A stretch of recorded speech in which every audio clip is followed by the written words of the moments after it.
Hello everyone, Jestabel is back, and today I am going to review Gotham City Sirens, the comics. Now, as you can see, I'm wearing a Loki shirt. If you're wondering where the Loki review is, I did one with Warrior Woman 91. Check her channel out. It's not a very positive review, but, you know. But anyway, I'm talking about Loki over on that channel. I might do another video about it later, but right now I'm going to talk about Gotham City Sirens. Now, the reason why I wanted to do a video on Gotham City Sirens is this is a movie in regards to Harley Quinn that I see asked for all the time. The #1 movie with the character that I see asked for. That it seems to be the one that people agree on, because some people are still really mad about Joker and Harley. A lot of people don't really care for the character at all when she's by herself.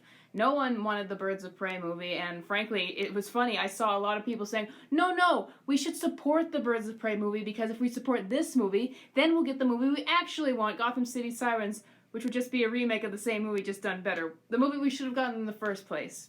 So, I see it requested all the time, and I can't help, I know why, but I can't help but feel that the people requesting it are a little bit ignorant of the Gotham City Sirens. So let's get into it. So Gotham City Sirens I would really classify as more of a concept than a series. It's the concept of Batman's 3 top female rogues, Catwoman, Poison Ivy, and Harley, getting together and forming a team. And that concept is, I think, why everyone loves it so much. It's just like, oh, those 3 characters with all that chemistry working together and pulling off heists or maybe being anti-heroes, and people love that idea. What they don't know is that there is very little source material for the Gotham City Sirens to make a movie out of, or an HBO series. They had one comic run that started in 2009 and ran to 2011, and it was very short-lived. It actually did not sell very much, and the stories weren't very good. It was first written by Paul Dini, who created Harley, and he had some good moments. He had some funny moments. He had some good chemistry, at least between Harley and Ivy. He had some good comedic moments. I think that the strongest point, at least what I personally liked, is a story where Joker's old best friend and sidekick from the 60s comes back and fights with Harley. That was the most fun for me, but that was one issue. It's 25 to 26 issues total, I think, and what people don't realize is there really was not much plot to this series, and there was not much development on the characters, and there was not much development on the relationships of the characters. So, without much build-up and without much relationship development prior to this, they're just kind of, Harley and Ivy are just kind of swamped in with Catwoman, having, again, not really a lot of build-up to this, and they just decide, well, we're at a similar point in our lives where we're criminals who don't really have a place to go, so let's live together. And that's the premise, and unfortunately that sets a pretty bad premise because they have nowhere to go, so we get basically 3 characters who don't really have stories for this arc.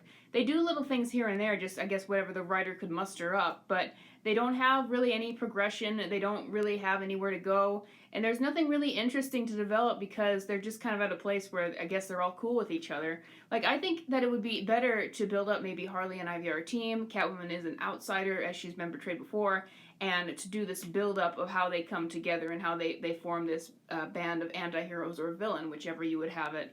But we don't get that. We just get them thrown together in this series, which they really clearly did not have a path for. And for the people who've actually read this series, a lot of people think that this was just a series that DC just kind of flew out there and didn't put a lot of effort to because they had no other place for the characters to be. And it's evident. It doesn't seem like they have any place for those characters in the series, and so that's why there isn't much story. Because this series was just kind of thrown together right before the New 52 was coming out, and so they knew it was going to be canceled anyway. And it's canceled very abruptly and kind of the worst ending ever. So let's talk about that. So Paul Dini leaves about halfway through, and then the book really gets bad under the new writing, which I feel like the writers and the artists were just kind of thrown together. Now, here's what's funny, on Twitter, there's definitely a lot of Harley shippers that come out, and there are so many people who seem to be under the impression that for some reason Harley and Ivy were first in a relationship in the Gotham City Sirens comic. If you think that, I guarantee you have not actually read this comic. I think why people think that is that there is a moment at the very end that was supposed to be a tease where Harley asks Ivy if she loves her. And here's the catch. Number one, in the context of that, you don't know if she's meaning platonic or romantic. I think it was this relationship has been an internet thing and a fandom thing for a long time. I think it's very clear the writers were just trying to bait people and tease people, and they didn't want to upset anyone by saying it romantic or friendship, so that's why it's so ambiguous.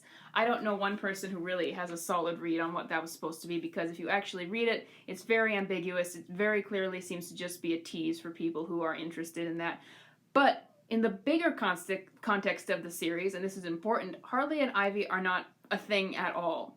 Ivy is like constantly belittling Harley and making fun of her intelligence, kind of implying that she thinks she's stupid, neglecting her to go off and do her own thing,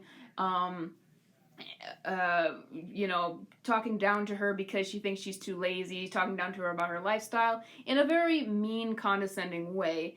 And Ivy does care about her to a fault, and we see that at the end, that she wants to care about Harley, even though she keeps going off with the Joker. But she also will dissolve down to thinking that she wants to kill Harley the next second.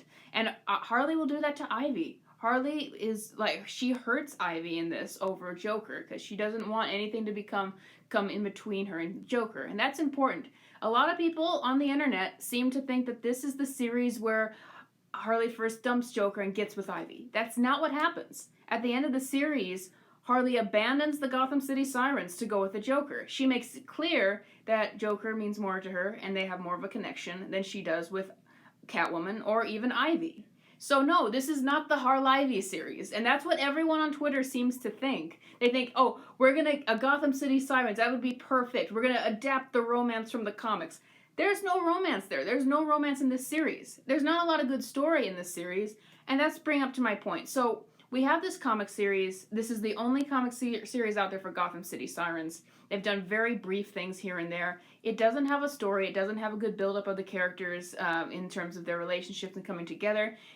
The Gotham City Sirens do not have really a goal in this series, other than they're just three female Batman rogues who get together. They don't have a clear goal as anti-heroes or as villains. So it's like, okay, you want a movie, you're going to have to make the movie from scratch. You're going to have to come up with a whole new story. It's not that you can't make a good story. I think that there could be a great Gotham City Sirens, whether it's a movie or a TV series, but you have to understand that the writers would be doing this series from scratch. No pun intended with Catwoman. Anyway, they'd be doing it from scratch, and at this point, DC has just such bad writers who don't know how to handle the characters. That's why Birds of Prey got made, and they didn't understand not to put those characters together, and that movie bombed. And it's like, okay, how am I going to trust them making a series with these characters from scratch? And by the way, Gotham City Sirens also isn't set up to happen at all in the DCEU. Like it or not, you need to have that foundation with Harley with Joker first before it means anything for her to meet these other people. If you did a Mad Love movie first, which is about Harley's breakdown and the breakdown and heartbreak of her relationship with the Joker, and then did a movie like Gotham City Sirens about her meeting her friends, then that would be great. We could have had that after Suicide Squad, even though it really didn't build up Harley's character at all, but we could have still transitioned from there to a Sirens movie potentially. But now we have Suicide Squad, which didn't explore Harley's origins, Birds of Prey, which glossed over her independence and her meeting new friends, another Suicide Squad movie, which I honestly think is going to be terrible, and then you do Gotham City Sirens. Harley has had no character arc, really. She just jumps from thing to thing, and it's like, Gotham City Sirens isn't going to be built up, and no one outside of these people on Twitter are going to care about it, just like no one cared about Harley's independence, because you haven't built up the character arc. So yeah, you can't. This is a problem with the DCEU. It keeps rushing to things because it wants to get to the big guns, the big team ups, and the big character moments, but it never wants to build up to that point. So please stop saying that it's going to be groundbreaking to do a Gotham City Sirens movie or the Harley-Ivy relationship, because it is going to mean nothing to the average person because none of these characters have been built up. So, but Gotham City Sirens still, again, it's the concept that people love. There is more fan art, artwork, statues, merchandise for this team up than there has been any stories, because people love the concept of these three characters together. They love the way it looks, they love the way it sounds, they love the way it feels. But most people just have not actually looked into if there's any good stories behind these characters to adapt on screen. I think that people just like the idea, and that's why they talk so much about it on Twitter to promote it. But I'm just telling you, I'm not excited for that movie, because if it comes out now, 100% it's going to be terrible, because there's people who don't know how to handle the characters. It's not built up in this universe of movies, and it does not have a good foundation of storytelling to even just copy from. So, that is my thoughts on the Gotham City Sirens series. That's my thoughts on them doing a movie. And what do you think? Have you read Gotham City Sirens? Is this your first exposure to me talking about it? Let me know in the comments below. A little bit of a channel update. I am working on a new short film. This is the first one I've actually done with a movie camera, 24 frames per second.